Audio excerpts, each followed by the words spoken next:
अगर हम बात करें कि कल नतीजों का दिन है, कल यानी कि शनिवार को प्रदेश की 7 सीटों पर उपचुनाव हुए थे, उन पर नतीजे घोषित होंगे। उपचुनाव के नतीजे आने को लेकर के गहमागहमी है, चर्चाएं हैं और इससे पहले प्रत्याशियों की धड़कनें बढ़ी हुई हैं, लेकिन जीत का दावा जरूर करते दिखाई दे रहे हैं अलग अलग राजनीतिक दलों के नेता। जिन 7 सीटों पर उपचुनाव हुए उनमें से 4 सीटें कांग्रेस के पास थी, जबकि एक सलुम्बर जो सीट है वो बीजेपी का कब्जा उस पर था, जबकि एक सीट पर आरएलपी और बीएपी का विधायक था। अब ऐसे में जहां एक तरफ सरकार के मंत्री सभी 7 सीटों पर जीत का दावा कर रहे हैं, तो वहीं कांग्रेस भी क्लीन स्वीप का दावा कर रही है, लेकिन दावों का नतीजा क्या आएगा यह तो कल दोपहर 12 बजे के बाद साफ हो जाएगा। लेकिन उससे पहले आप ये रिपोर्ट देखिए।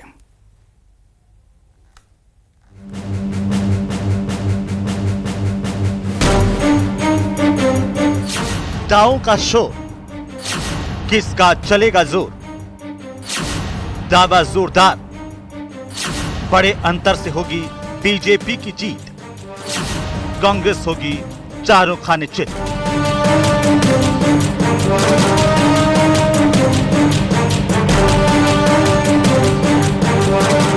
सात विधानसभा सीटों पर मतगणना 23 नवंबर को होने जा रही है, जिसे लेकर प्रत्याशियों की धड़कनें बढ़ी हुई हैं।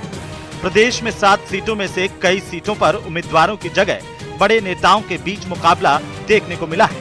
वहीं दौसा, देवली उनियारा और खींवसर सीट पर दिग्गज नेताओं की प्रतिष्ठा दांव पर लगी हुई है, जबकि कई सीटों पर जातिगत फैक्टर देखने को मिल सकता है। लेकिन प्रदेश के ऊर्जा मंत्री अपनी पार्टी की जीत को लेकर 100% आश्वस्त हैं। उपचुनाव का रिजल्ट आ गया, हम 7 सीटें जीत रहे हैं, कोई चिंता की बात नहीं है। भारतीय जनता पार्टी उपचुनाव भी जीत रही है और आने वाले विधानसभाओं के जो प्रदेशों में चुनाव है वहाँ भी जीत रही है। उपचुनाव में देवली उनियारा सबसे हॉट सीट मानी जाती रही है, जहां से कांग्रेस के बागी नरेश मीणा ने निर्दलीय मैदान में उतारकर चुनाव को त्रिकोणीय और रोचक बना दिया। नरेश को देवली उनियारा की जनता ने भी खूब समर्थन दिया है, लेकिन ऊर्जा मंत्री हीरालाल नागर कम ठोक कर कहते हैं कि देवली उनियारा से बीजेपी 40,000 से चुनाव जीतने जा रही है।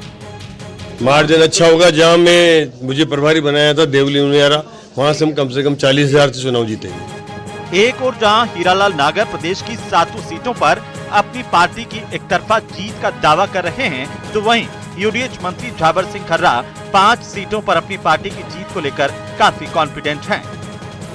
भारतीय जनता पार्टी 7 विधानसभा क्षेत्रों में जीत के संकल्प के साथ मैदान में उतरी थी।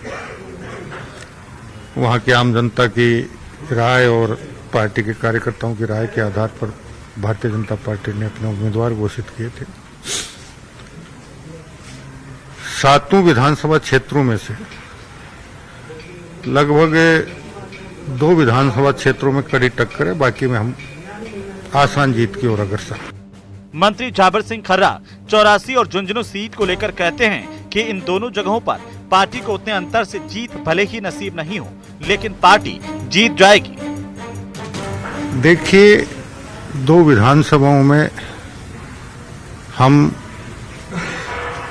एक 84 है, जिसमें संभावनाएं तो अच्छी हैं, लेकिन अब परिणाम के बारे में पूर्णतः आश्वस्त नहीं कहा जा सकता। बाकी उम्मीद हमको यह है कि हम 84 विधानसभा सीट भी 2-3 हजार वोटों से निकालने की स्थिति में है। बाकी हमारा झुंझुनू बहुत आसानी से निकल रहा है, खींवसर भी 5,000-6,000 वोटों के आसपास निकल रहा है। गौरतलब है कि डूंगरपुर जिले की 84 विधानसभा सीट आदिवासी बाहुल्य है, जहां भारत आदिवासी पार्टी का खासा प्रभाव माना जाता है, जबकि झुंझुनू विधानसभा सीट पर ओला परिवार का वर्चस्व रहा है। Bureau report, news 18 Rajasthan.